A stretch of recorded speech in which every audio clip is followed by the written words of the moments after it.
Elissa Mailänder is a professor at Schields, historian of gender, sexuality, and everyday life, whose research focuses on violence and war and dictatorship, particularly Nazism. Her first book, Female SS Guards and Workaday Violence, was on the Majdanek concentration camp, and since then she's also written numerous articles on perpetrator history and the structures, mechanisms, and dynamics of violence in Nazi concentration and extermination camps. Her latest book is in French, but it's going to be in English, and it's Amour, Mariage, Sexualité, une histoire intime du nazisme. And it examines friendship, intimacy, and heterosexual relationships in Nazi Germany, highlighting the importance of mass participation and practices of everyday conformity to dictatorship. And her newest project is it's a collaborative one, on trophy photographs in World War II, which explores together with 15 international scholars and artists, performative transgressions of soldiers in private photography. Thank you so much, Dagmar. I will be brief, but before, let me thank the organizers and especially Sky Doney because organizing this conference was really a monumental piece of work. So, what is fascism as a societal and political phenomenon? I really appreciated Enzo Traverso's paper and the way you have tackled the key characteristics of fascism as a resolutely transnational and transhistorical, debatable phenomenon. I could not agree more with George Mosse and with you that fascism then and now does not resume in negations of values, but has its own revolutionary modernist claim. Motivations and positive incentives, you deserve it, are crucial to understand why people buy into fascist thought and engage in fascist actions. Fascism, in my definition, is a way of unifying by dividing permanently between in and out groups, be it Jews in Nazi Germany, migrants, people of color, people with disabilities, woke students, or trans persons today.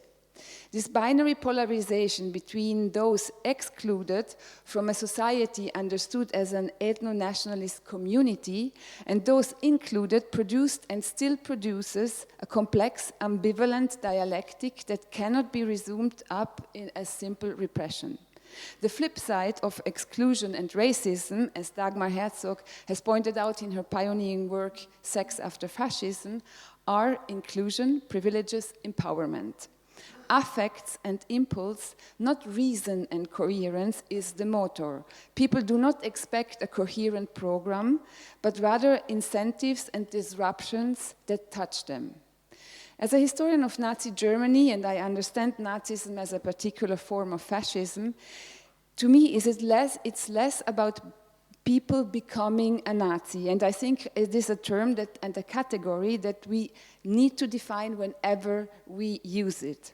To me, it is more about people acting in a Nazi way, some long before 1933. Pure dogma does not exist, and this has been said today many times. Instead, Nazi political values proved to be a rather heterogeneous repertoire of thoughts and actions people could draw upon and appropriate in a very personal and selective way. Seen from this perspective, my question is less about people becoming fascists than about doing fascism in everyday life as a politicized social and gendered, I would add, interaction and performance. Enzo Traverso did a luminous job by historicizing the Stanford seminar looking at the 1920s and 30s. As you rightly put out, in fall 1963, fascism was certainly not an urgent question of return, and looking at fascism from Stanford meant talking about a recent, though in Europe also very present past. If we think, for instance, about the amnesty policies in West Germany and the vivid debates about proscription and manslaughter and murder in the Parliament of the Federal Republic. Yet to understand fascism 2.0, we also need to look at 1963 from today's perspective. Much has happened in these 60 years that solidly influenced neo and neo-fascism, a terminology that I prefer personally to post-fascism. And I took this conference as a welcome opportunity to go out of my historical comfort zone and think about present fascisms. My thoughts are still raw and certainly need to refinement. As a cultural historian of everyday life, I propose to approach fascism as modernity through a lens of popular culture, gender, and sexuality. I start with fascism in popular culture. Long before I learned about fascism in school as a teenager, my generation, born in the 1970s, was confronted with George Lucas' fictional Star Wars universe that entered the movie theaters in the 1977 and later our living rooms.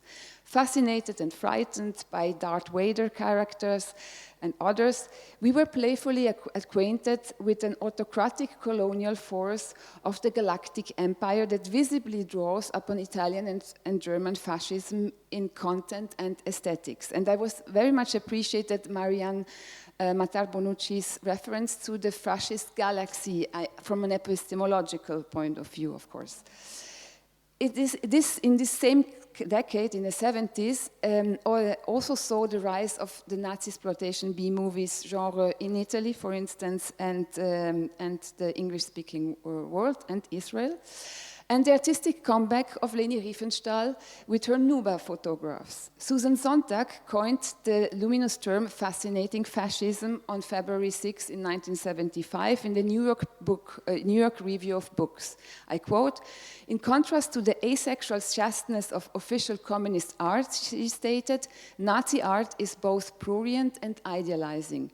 A utopian aesthetic and an identity as a biological given implies an ideal or erotization, sexuality converted into the magnetism of leaders and the joy of followers." End of quote. She concluded that, I quote, the fascist ideal is to transform sexual energy into a spiritual force for the benefit of the community. The erotic is always present as a temptation, end of quote. Sontag hereby identified an essential motto and attractor of fascism that speaks to the affect and particularly to desire. In her 1997 book Shiver and Idyll, Schauder und Idylle, German clinical sociopsychologist Gudrun Bockhaus elaborated how Nazism operated on an affective rather than a cognitive level, creating a strong link between rational behavior and emotions, pleasure, desire, fear, and repugnance. This dynamic that Brockhaus described as ideal anxiety, because in essence no one could be sure to perfectly fit the standards, was a key element in the establishment of Nazi society. It constituted the essence not only of National Socialist governmentality, but also of the demands of self-governance. In addition, European fascism mastered PR to almost perfection, precisely because it worked with aesthetics and took affects and emotions seriously. On January 3, 1925, Benito Mussolini made his pivotal speech in the Italian Chamber of Deputies that historians now consider the beginning of the Italian fascist dictatorship. But at that time, he had already implemented a distinct aesthetic and style. The emblematic black shirts enhanced the performative violence of the squadristi militias, and we have with Sven Reichert an outspoken expert on this violence. Using familiar symbols, Italian fascism and Nazism skillfully coined a new iconography able to convey new messages without breaking with the past. Indeed, what political scientist Paula Diehl calls symbolic recycling, drawing upon Roland Barthes' notion of bricolage, bridged the gap between a familiar glorious past, the Roman Empire for Italy, the German Reich for Nazi Germany, and a modern, resolutely fascist present, reconciling new concepts of the political order and old symbolism.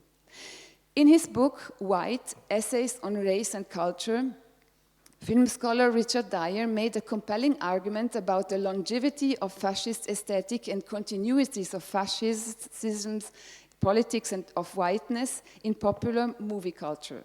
The strong, able-bodied white heroes in the post-war Italo-American epic peplum movies from the 1975 to 1965, which was the peak, linked a glorious, distant and recent past while offering working class a comforting surface of projection and identification.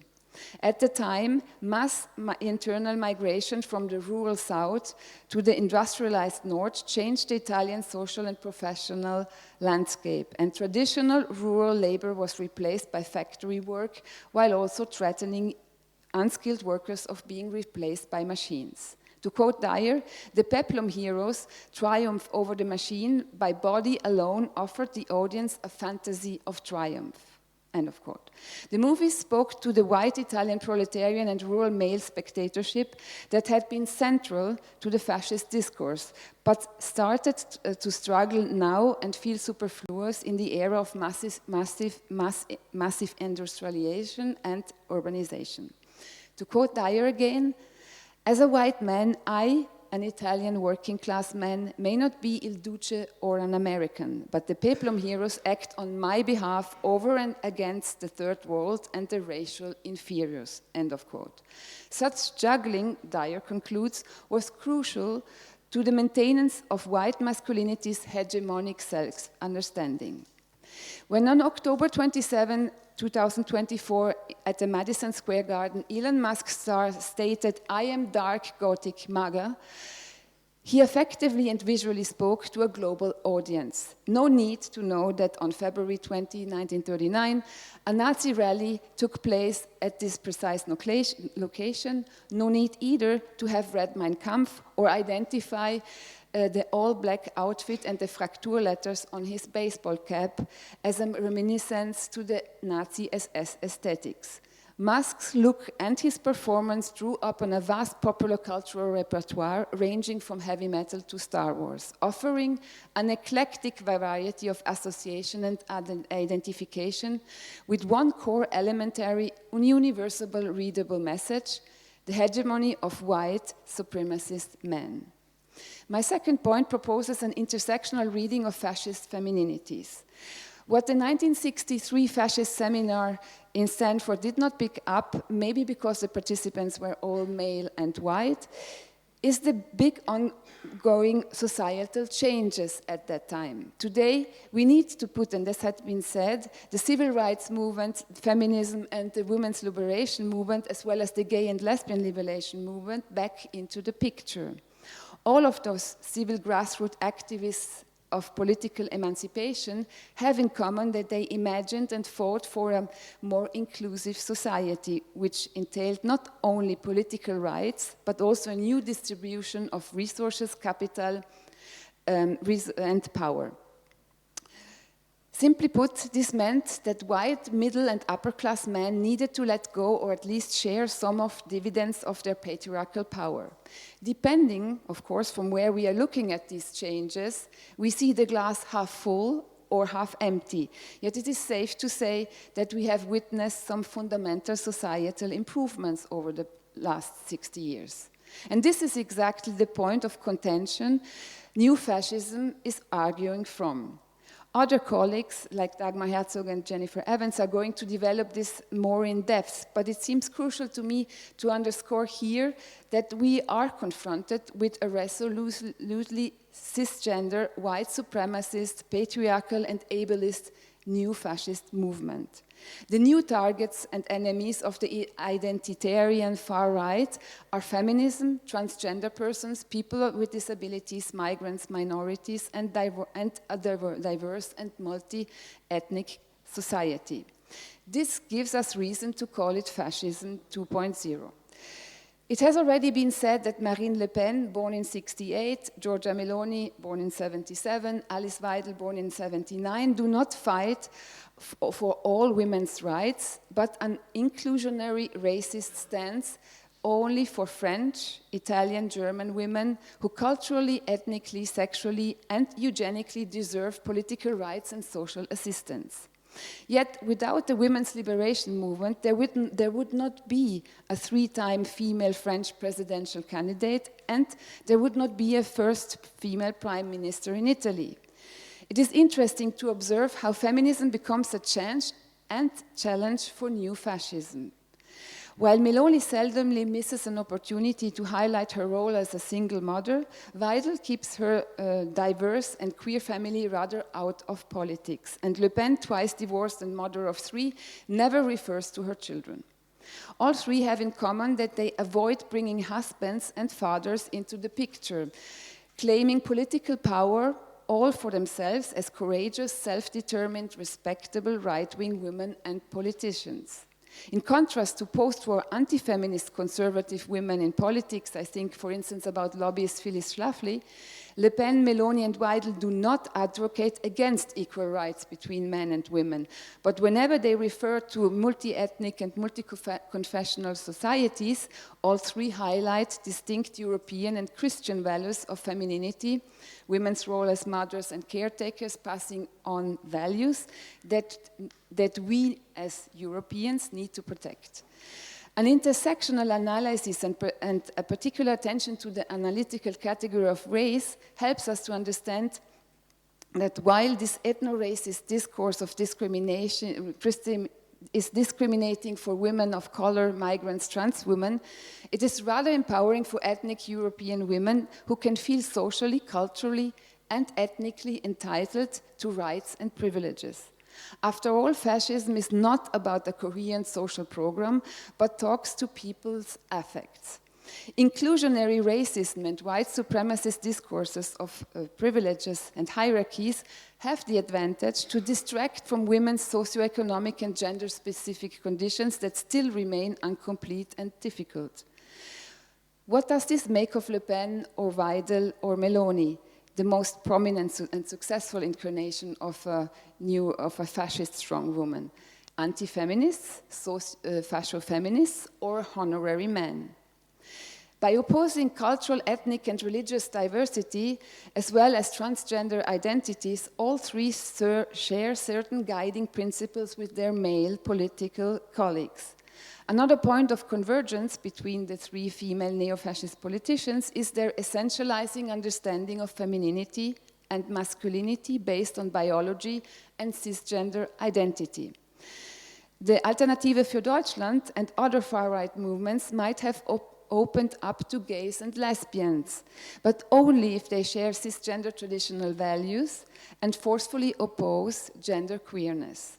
Recently, Musk brushed off the accusation that the AfD is extreme right with the statement, I quote, "Alice Weidel, the leader of the party, has a same-sex partner from Sri Lanka. Does this sound like Hitler to you? Please," end of quote. The fact that Vidal lives in a lesbian partnership with a Sri Lankan-born woman of color adopted by a Swiss family and biological mother of their 2 sons certainly makes her positioning more ambivalent, but not necessarily more inclusive or queer, a terminology she resolutely refutes. Vidal's sexual orientation does not prevent her from advocating traditional family values, as Enzo Traverso has said, and nor to buy into homophobic, transphobic narratives. In that respect, she might be considered as a compelling case of a very straight gay, a concept that Raven Connell designed for gay men to describe the complex positionality in the realm of masculinities. According to Connell, gay men can indeed live out queerness while concomitantly incarnating bourgeois, misogynic, homophobic, racist, and why not fascist masculinities, with all the patriarchal dividends such behavior entails. So neither Vidal and Meloni nor Le Pen fight for equal rights of immigrants, people of color, women, and LGBTQI persons. Instead, they pursue a hegemonic ideal of fascist femininity built on an ethnic and cultural understanding of nationality, productivity, and able-bodiedness, and a heterosexist cis-conformity. As successful female politicians, they capitalize on the feminist changes of equal rights of the past 60 years. Yet, as I will argue in my last point on social media and tech masculinities, the economic and political leadership of new fascism remain a man's world. The creation of the widely used popular social media in the early 2000s introduced a fundamental change and new massification of political speech and action on a global scale. Other colleagues are way more knowledgeable to expand on this technology that forged new forms of communication and created echo chambers and opposing realities. As a gender historian of Nazism, I'd like to underscore the importance and game-changing effect of platforms, new digital agoras, giving social media users the illusion of a horizontal participation in politics. Particularly male users feel entitled to agitate, shout, and troll people with different opinions and identities. The 45th and 47th President of the United States was and is a skillful social media communicator, able to literally speak to the masses. What is remarkable in his posture as a politician and man of the elite, which he is the performative change of paradigm. His uncompromising, overstated masculinity gave the post-war educated, pacified, composed hegemonic masculinity, the master of his affects and who knows what's best for everybody, a coup de grâce.